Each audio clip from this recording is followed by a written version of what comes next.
Okay, so I've been in practice for 29 years, and I wanted to show you a couple little interesting things that I found by working on tens of thousands of people. Okay, this happens over and over and over. People come in with back pain. So this is looking at someone's back, the right shoulder, left shoulder, the spine. And people come in and they have pain in their back. I'm not talking about the lower back, I'm talking about the upper back and the shoulder area. And so they expect to have their spine manipulated and adjusted and get rid of the pain. Well, after doing that so many times and finding out it doesn't hold, or it comes right back, or it doesn't work, I started to look to other reasons why they might have pain, and this is what I found. A lot of the pain on the upper right shoulder, this muscle right here, the muscle is called the levator anguli scapula muscle. It's right on the upper side. It can even go down the shoulder here. This is all gallbladder.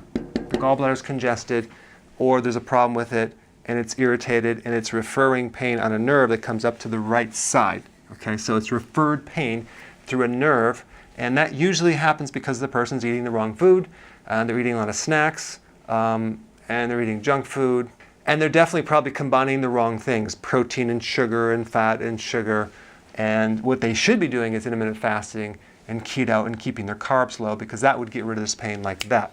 So if the pain comes around the scapula area right through here, that's more a liver issue. And again, it's related to diet, because as soon as you change your diet, the pain goes away.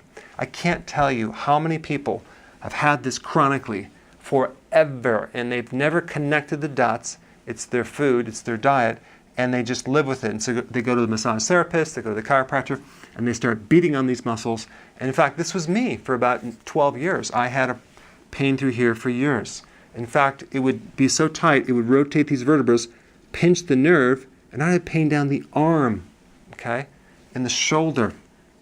All this was coming from my liver and gallbladder.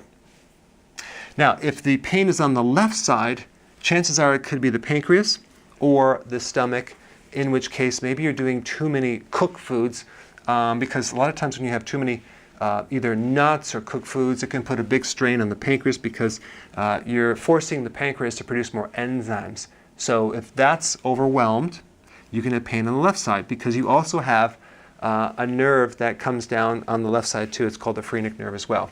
Now, occasionally it could come from the heart that shoots down the left arm. That's definitely a possibility. It's not as common, but that can happen. And then you have pain a little lower, not necessarily all the way in the lower part of the back, but maybe up a little bit. That could be kidney stones. And so I just wanted to point this out, because if you're suffering with back pain and it's not going away, look to the different organs, and it could be that the pain is referred. And then obviously you need to change your diet. And I put a link down below of how to do that. All right, thanks for watching. Hey guys, I wanted to personally invite you to a new Facebook group that I just started called Dr. Berg's Keto and Intermittent Fasting Lab, okay? So I created this so we can share our successful actions, what worked, what didn't work, your results. So I put a link down below. So go ahead and sign up, and I'll see you inside.